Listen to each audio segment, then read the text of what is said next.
Now, the call on tariff data across the country may increase as much as 100% if the plan by the federal government to hike consumption tax on telecom services scales through. Now, Minister of Finance, Budget and National Planning, Mrs. Zainab Ahmed, will unveil the plan at a stakeholders forum on the implementation of excise duty on telecommunication services in Nigeria. Noted that the 5% excise duty is in the Finance Act 2020. Meanwhile, industry stakeholders maintain that the new tax regime will not only affect subscribers, but also add tax burden on the telcos, which will translate into rise in tariffs. To discuss more on this and other issues, I'm now being joined virtually by a partner from the PricewaterhouseCoopers, PwC. Siri Agbe joins me live on Business Nigeria. Thank you so much for agreeing to speak with us here on Business Nigeria at this time. Perhaps we could begin with what exactly this means for Nigerians. We make calls on a daily basis. We consume large amounts of data as well on a daily basis via video calls and audio calls and all of that. Thank you, Kelly. I'm very glad to be here. I think the impact is perhaps not so obvious, but it's good that we're having this kind of discussions just so, we can then start to break down what it means for consumers and for us at large in Nigeria.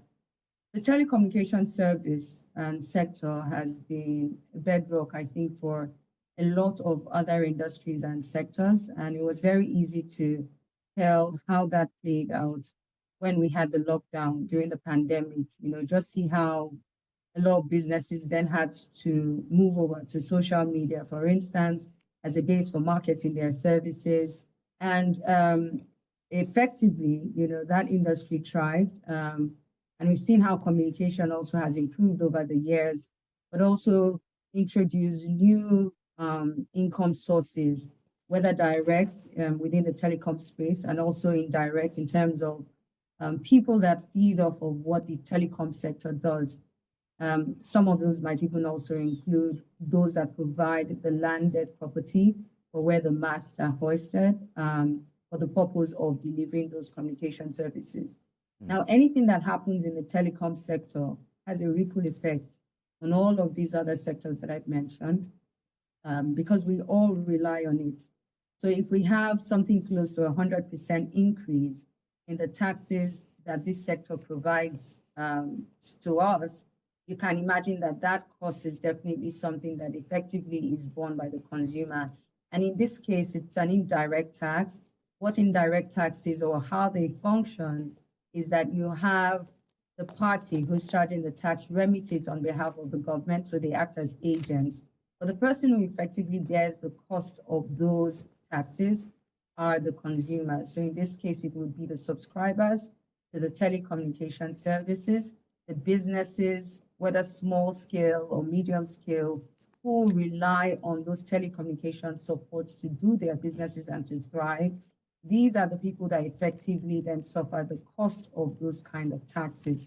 So if you have such an incremental rate, on those taxes and in that space, you can bet that one way or another, the telecommunication operators are going to be looking for how to transfer that cost to us. And I dare say that we then need to look at the bigger impact, which is how it impacts underserved areas. So these are areas that probably have not yet even gotten full and optimal access to telecommunication services. It would also affect small businesses to the extent of those who would rely on this and hopefully would be using this to price their products to the extent then that, that cost needs to be borne by them. Then you can imagine that they would increase their cost. And we're looking at a period where inflation is high. So it definitely might amount to higher inflationary rates. Yes. So can I ask you? This is not totally new. It was introduced in 2020, according to Madam Minister Zainab Ahmed, through the Finance Act. Why is it sounding strange to Nigerians at this time? Why is it generating a lot of dust and reactions? Yeah. Very good question. I think, so when it was first introduced in 2020, There was no rate ascribed at the time, but then powers were given to the president to be able to determine the rate. And then in 2021, we didn't have that happen. But then the powers were delegated to the Ministry of Finance, Budget and Planning so that the rate could be ascribed. In the absence of any rate, there's no way that tax could have been implemented. And so a 5% rate was introduced through the fiscal tariff amendments, and it was supposed to take effect from April of 2022, but then had a 90-day timeline for transitioning or implementation, so that would then bring us to July 2022. So that's why it's pretty much raising you just now, because the implementation is only set to start. I was just also going to ask if perhaps the timing of this implementation isn't just suitable for Nigerians at this time, because these are very interesting times. These are very desperate times for Nigerians. We are battling and struggling with issues around inflation. There's a serious issue around fuel scarcity. The food prices have jumped up and all of that. So I wonder if perhaps the timing of this implementation of this excise duty, 5% of it, is there something wrong with it? But if not now, when? Yeah, possibly so. I think the timing is probably not right. Not to also undermine the fact that in other countries we do have excise taxes on telecommunication services. But the question needs to be asked in twofold. One is whether we deserve to start taxing telecommunication services, because when you look at the very nature of an excise tax, I tend to interpret excise as something that would imply cutting off. So you generally have excise taxes on products that you want to discourage consumption of. And so we've generally just had that on items like tobacco and alcoholic beverages. This is the first time we're introducing it on services. And like I said, we've had it in other countries. So there's a long list of countries that already have it on this service. But the question is, seeing the big role, and the very important role that telecommunication services play in the environment and in a digital world at that, we now need to ask ourselves whether we even need to introduce excise taxes in the first instance. Secondly, you've alluded to some of the points as well, pushback on inflation that we're seeing. And we're also even seeing and experiencing increased costs on diesel. If you look at the telecom space, most of the infrastructure that's used to run all of these services are powered by diesel, and diesel cost has increased dramatically this period. Now we're having to deal with not only those costs, we're also having to deal with security costs as well. So all of this must have to be protected. They also do have multiple taxes that they have to pay because we have these different levels of government. So at every level, you have a tax. And according to the telecommunication sector, that's about 40 taxes that they have to deal with. So the margins in the industry are not significant in that sense. When you then compare to the capital investments that's required to sustain the industry. I was just speaking to one of my clients today, and he was talking about the fact that right now, we only have about 40 towers, for instance, in the telecom space. For a country that has a massive population of 250 million, you really do need to have about 10,000 towers. So just imagine that in your mind and see the extra mile that needs to be gone to increase this sector to where it should be. So it's really not where it should be. We shouldn't be deceived by the fact that it has come on ground and there are probably increases that we're noting. It's important that we start to look at the tax to GDP, the revenue to GDP ratio in this sector and see the growth that has happened. To my mind, it's still a young and budding industry because there is still an undeserved area that needs to be served. And to the extent that we lose sight of that, we run the risk of excluding people in the rural areas from enjoying these services. We run the risk of carving out women and people in rural areas, including children, that we're hoping to then bring on board in terms of a financial inclusion perspective. So when you then look at some of the sustainability goals as well for Nigeria, for Africa and the world at large, we will be putting a lot of people within the poverty ranks and leaving them below the poverty line, where we're not looking at these kind of very prioritized services that are required to just blow up the economy. So I think it's wrong timing as well because of the inflationary cost. One of the ways that you look at pushing down inflation, I know, is also the introduction of taxes, because then you kind of cut down on spending, and then the introduction of higher interest rates so that you can encourage saving. But then when you look at the different layers of taxes that are dealt with in this sector, but also in the country, I mean, just look at local government, there's state, there's federal government. If you combine all of those, you might find that the tax rates in Nigeria, especially for the catchment area, and by catchment area, I mean those who are indeed paying those taxes, is very high. So it's not good timing when you look at those 3 points. I think, we really need to re-strategize. Well, Esiri, let me just perhaps take you up on something that might be playing out between two ministers. That's the Minister of Finance, Budget and National Planning, and the Minister for Communications and Digital Economy, Professor Isa Pantami, who has kicked against the introduction of this new tax on calls and data. Allow me to read something here. Professor Pantami was quoted as saying that beyond making our position known, we will go behind the scene and go against any policy that will destroy the digital economy sector. What is playing out here between these two ministers? And because Professor Pantami has also said he wasn't even carried along, his office wasn't carried along, even when there was an increment in the issues around the value-added tax VAT to 7.5%, Mr. Pantami wasn't carried along. Okay, so I can't speak to why he wasn't carried along. I really can't explain that.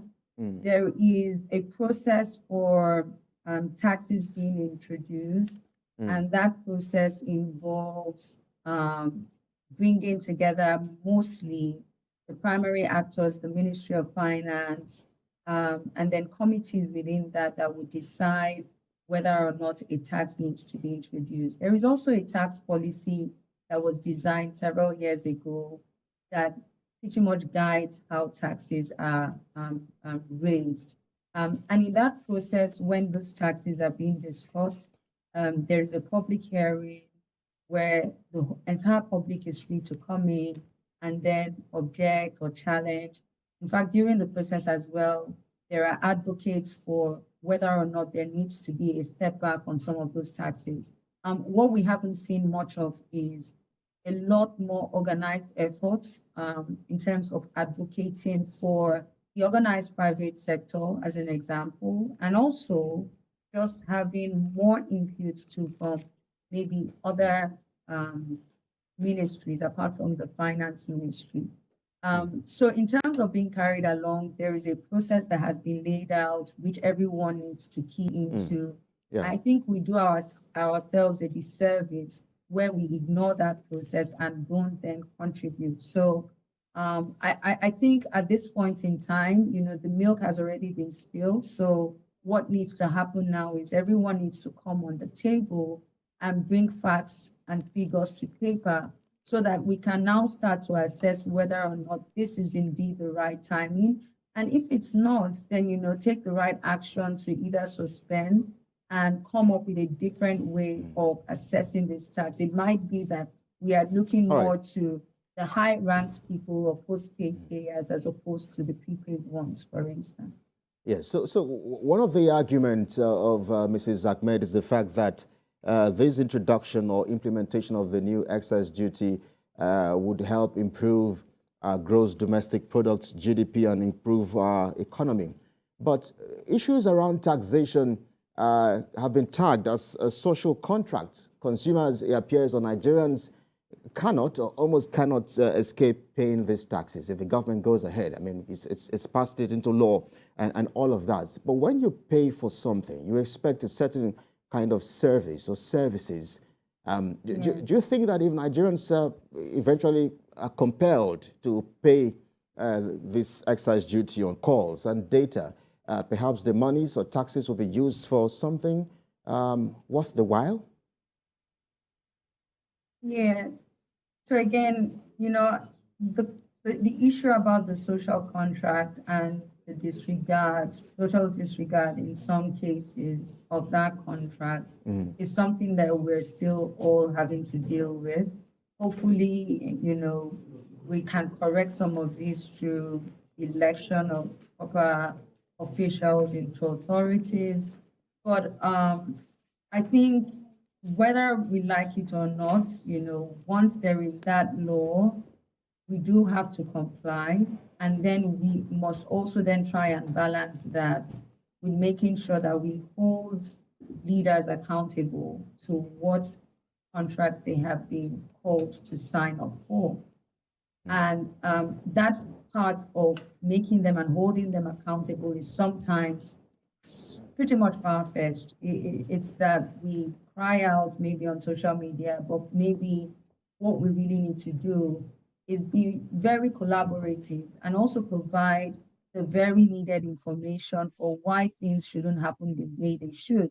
And some of it may be just this kind of interviews, but we need more of this just to raise the awareness as well and to get those in power and in authority to act in a different manner.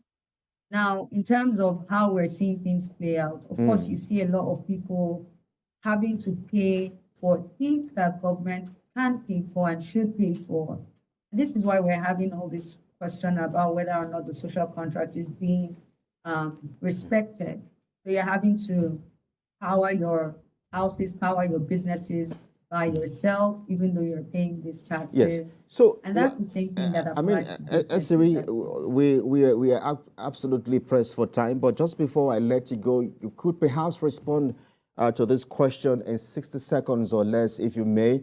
We have heard sometimes over the years that, look, some things are a bit more expensive outside Nigeria, the African continent, other countries of the world. So give us a sense of our neighbors, the countries around us. How are call rates there? Is it way cheaper there, or is it way more expensive than what we're enjoying here?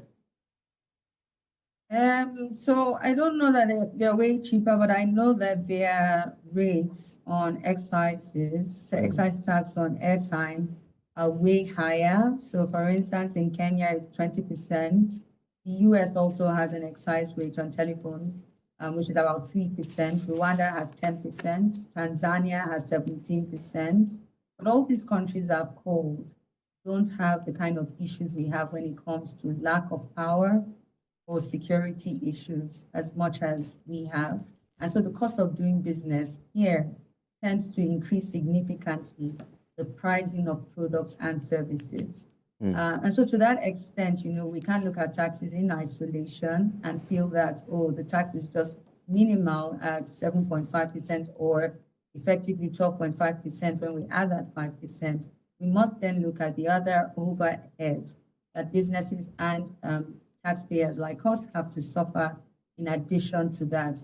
And maybe at this point in time, it therefore makes sense to reduce those taxes significantly, because ultimately we're bearing the cost of almost every other thing outside of those. And then when you also look at the different tiers of governments that have to charge those taxes, if you cast them, add them up, the aggregate effect on any business is way higher than these so-called rates. Well, perhaps a good place to anchor our conversation with you, Esiri Agbeyi, a partner at the Price Waterhouse Coopers. Thank you so much and most kindly for speaking to us here on Business Nigeria. Thank you. Thank you. It's very good being here. Bye.